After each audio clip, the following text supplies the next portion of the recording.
my lesson number 2, how to do a Tahitian dance. And this one is a sharp hip movement. Same position, heels about an inch apart and toes slightly open.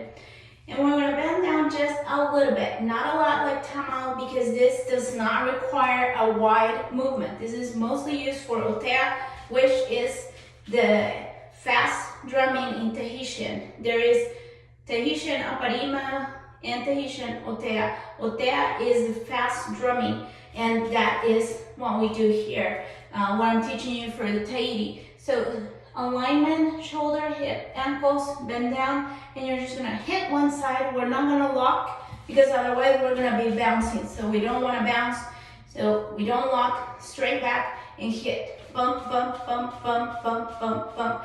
For the full tutorial on Tahiti, go ahead and check my YouTube channel.